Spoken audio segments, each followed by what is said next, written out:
नमस्कार, स्वागत है आपका हमारी कहानी में। जीवन में ऐसा भी पल आएगा, उसने सोचा ना था।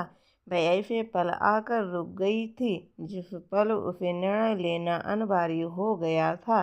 निर्णय उसके पक्ष में भी हो सकता था और विपक्ष में भी। उसके निर्णय से उसका भावी जीवन प्रभावित होगा। पारिवारिक जीवन की प्रभावित हुए बिना नहीं रहेगा। निर्णय के दूरगामी परिणाम भी होंगे, पर कुछ परिणाम तो तुरंत होंगे जिसके लिए उसे तैयार रहना पड़ेगा। जीवन में ऐसी परिस्थिति क्यों आती है? अनचाही और अनपेक्षित स्थिति उसकी स्वयं की नियति को नहीं। क्यों वह दूसरे के हाथों की कठपुतली बने? कठपुतली जैसे उसे नचाए वह नाचती जाए।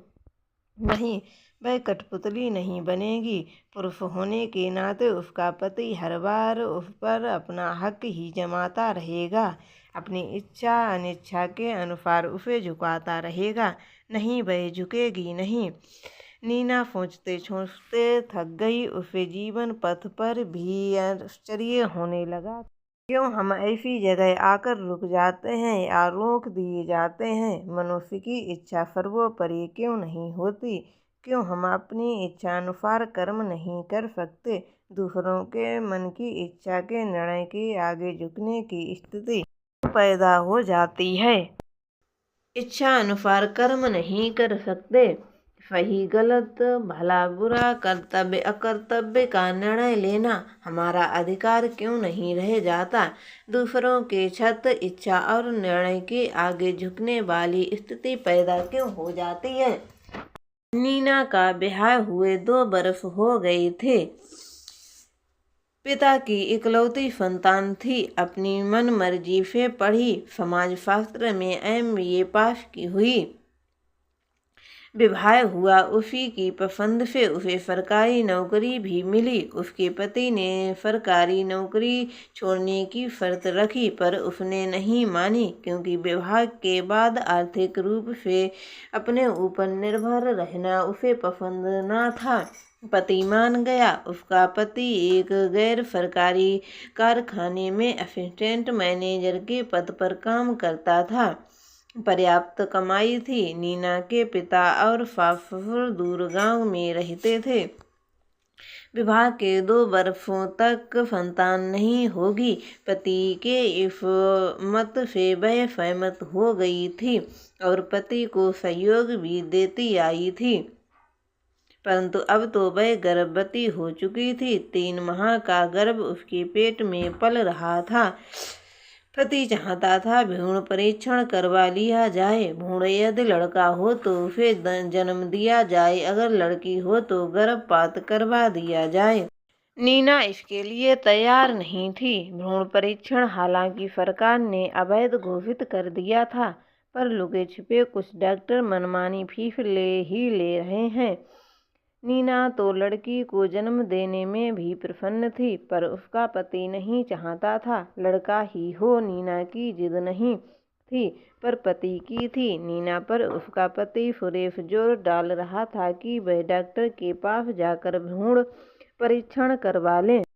एक दिन सुरेश ने जब बहुत जोर दिया तो नीना खींच उठी। तुम्हें संतान के रूप में लड़की का जन्म क्यों पसंद नहीं है? लड़की अपने साथ जमाने भर के खर्च लेकर आती है। सुरेश ने अपने मन की बात कही और नीना के प्रश्न के उत्तर में उसका लड़का नहीं लाता। ऐसा तो नहीं है, पर वह अपने दहेज में सारा खर्च वसूल कर लेता है, जैसे आपने मेरे पिता से वसूल कर लिया है। यह तो जग की रीति है। तुम्हारा इतना पढ़ना लिखना, इतनी शिक्षा और डिग्रियां व्यर्थ हैं। यदि ऐसे विचार रखते हो तो क्यों अपनी पसंद के पीछे अपने घृणित इरादे छिपा रहे हो? कह दिया ना कि मुझे लड़का चाहिए और लड़की नहीं चाहिए। ये भी कभी सोचा है कि हर दंपति यदि संतान के रूप में लड़के को ही जन्म देते रहेंगे तो प्रकृति ने लड़कियों और लड़कों को तो अनुपात बनाया है, उसका संतुलन बिगड़ जाएगा। मान लो 100 फोला लड़के पैदा होते हैं और 100 लड़कियां पैदा होती हैं। फोला लड़के जन्म के बाद मर जाते हैं। इन फोला लड़कों में से हमारा भी लड़का हो तो क्या करोगे फिर? दूसरी बार भी वही करें। तलब बार प्रयत्न करते रहोगे, हर बार गर्भवती होने पर भ्रूण परीक्षण करवाते रहोगे और लड़की हुई तो उसे मारते रहोगे। यही कहना चाहते हो ना? बिल्कुल सही है तुम्हारा सोचना, पर इसके लिए मैं कतई तैयार नहीं हूँ और ना भविष्य में तैयार होऊंगी। क्या तुम अपने पति की इच्छा की अवहेलना करती रहोगी? हिंदू पत्नी होने के बावजूद भी जब तक तुम लड़का और लड़की के बीच फर्क करते रहोगे, जब तक लड़के की ही कामना करते रहोगे, जब तक लड़के को लड़की से श्रेष्ठ समझते रहोगे, तब तक सच बताओ क्या तुम्हें लड़के की कामना नहीं है?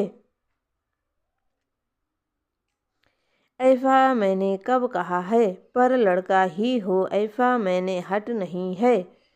और फिर क्या संसार में तुम्हारी इच्छा ही सब कुछ है?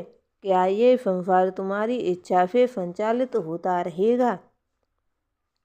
संस्कार हमारी इच्छा से नहीं चल रहा है। हमें इच्छा करने का अधिकार है। क्यों हम ये अधिकार छोड़ दें? कभी ये भी सोचा है कि हर पति पत्नी लड़के की ही कामना करते रहे और लड़के को ही जन्म देते रहे तो लड़कों का ब्याह किससे करोगे? लड़कियों की कमी नहीं है संसार में, पर तुम्हारी इच्छा अनुसार तो लड़कियों की कमी ही हो जाएगी समाज में। कहाँ से लाओगे बहू अपने लड़के के लिए? अरे बहुत रईस मूर्ख पड़े हैं इस संसार में जो लड़कियों को पैदा करते रहते हैं। मतलब अभी भी तुम्हारी इच्छा है कि किसी रईस मूर्ख लड़की को बहू बनाकर मोटा दहेज वसूल करने की। बिल्कुल सही, खूब अच्छे विचार हैं तुम्हारे। अब मेरा भी अंतिम निर्णय सुन लो। मैं किसी भी शर्त पर भ्रूण परीक्षण नहीं करवाने जाऊंगी। लड़की की अपेक्षा लड़के से श्रेष्ठ समझने वाली मान्यता का विरोध करूंगी। देखो, तुम सीमा से बाहर जा रही हो, मैं सीमा से बाहर नहीं जा रही हूँ, तुम जा रहे हो। मैं अपनी सीमा में ही हूँ और रहना भी चाहती हूँ। तुम सीमा तोड़ना चाहते हो, पुरुष होना, इसीलिए ही पति की इच्छा के आगे पत्नी झुकेगी नहीं। और जब समस्त स्त्री जाति का अनादर किया जा रहा है तब तो बिल्कुल नहीं झुकेगी। तुम्हारा निर्णय है यह? हाँ, इस बात पर मैं तुमसे तलाक लेना चाहूँ तो भी मैं सोच रही थी ये बात तुम कहोगे ही। बहुत समय लगाया इस बात को कहने में, जानती थी इसी बात से तुम मुझे डराओगे झुकाओगे। पर अब सुन लो, तुम स्वेच्छा से तलाक ले सकते हो। तुम तलाक के लिए तैयार हो? मैं तो इस बात पर तलाक नहीं लेना चाहती। तलाक तो तुम देना चाहते हो। कैसे पालन पोषण करोगी उस जीव का जो तुम्हारे गर्भ में पल रहा है? मुझे डराने का प्रयत्न मत करो। मैंने सोच लिया है, मैं माँ बनूंगी और अपनी संतान का पालन पोषण करूंगी, पर उसकी हत्या के लिए मैं कभी तैयार नहीं होऊंगी। अकेले अपनी संतान की परवरिश कर लोगी। फिर वह डर रही है। डर मत दिखाओ, मैं पीछे हटने वाली नहीं हूँ। वैसे भी संतान के लिए माँ ही सब कुछ करती है। पति पुरुष होने पर भी आखिर करता ही क्या है? सिर्फ पैसा कमा कर ही लाता है ना। घर के सारे काम तो स्त्री को ही करने पड़ते हैं ना। माँ इस धरती पर न होती तो पुरुषों को क्या दुर्गत होती। तुम तो माँ किसी माँ की ही संतान हो ना। तुम्हारी भी माँ है ना। नीना ने क्रोध के आवेश में ये सब कह डाला। नीना और सुरेश के बीच इस शीत युग की तैयारी हुई दिनों से चली आ रही थी। दोनों ने अपने अपने पक्ष के समर्थन में तर्क जुटा कर रखे थे जो बोल दिए गए थे। तर्कों की समाप्ति करीब करीब दोनों की हो चुकी थी। वार्ता का दौर समाप्त हो चुका था। अब दोनों पक्षों की ओर से कर्मे कराने की बारी आ गई थी। पहल कौन लेता यही देखना था। पूरे संपूर्ण जाति का अपमान निरादर करने पर तुला था।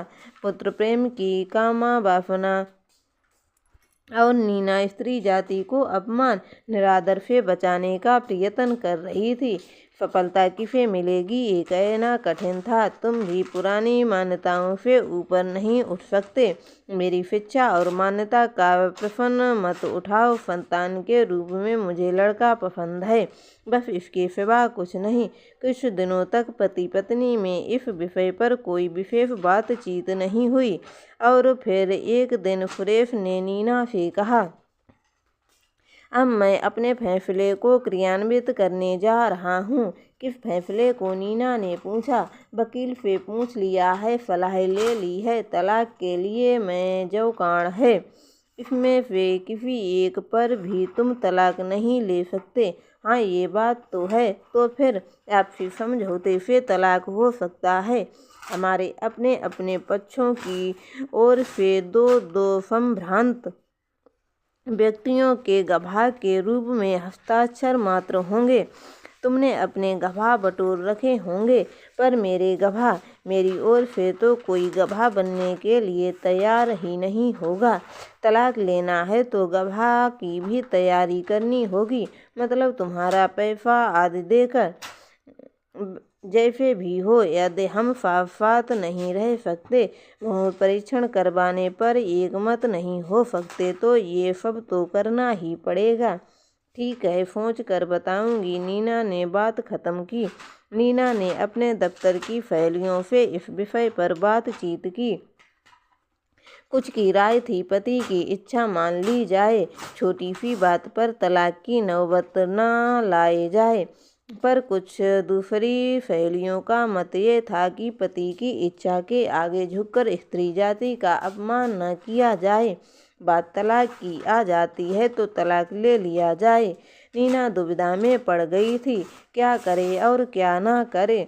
उसकी समझ में नहीं आ रहा था कि उस रात नीना ठीक से सो भी नहीं सकी थी। उसे अपने 2 वर्षों के वैवाहिक जीवन में सुख याद आने लगे थे।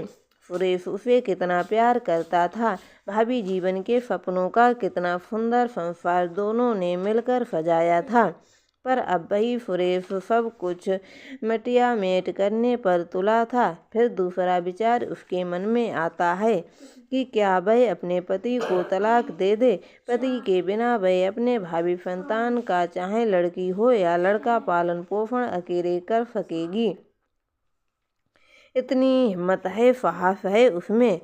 पर उस दिन बातचीत में उसने ये हिम्मत और साहस सुरेश के आगे दिखा दिया था।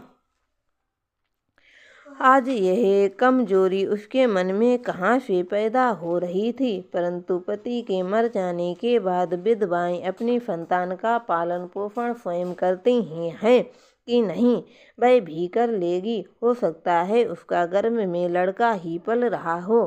फिर पति से झगड़ा और तलाक किस बात के लिए? क्या वे इस बीच का रास्ता नहीं हो सकता कि यदि वह लड़के को जला दे तो सुरेश उसे तलाक देने का विचार छोड़ दे? पर आज तो सुरेश इस बात की गारंटी चाहता था और उसी के लिए वह भ्रूण परीक्षण करवाना चाहता था। क्या वह मानेगा? कभी नहीं। तो दोस्तों, आज के लिए इतना ही। आगे का भाग हम कल लेकर आएंगे। तब तक के लिए बाय बाय। अगर हमारी कहानी पसंद आई है तो लाइक करें, कमेंट करें और हमारे चैनल को सब्सक्राइब करें। धन्यवाद।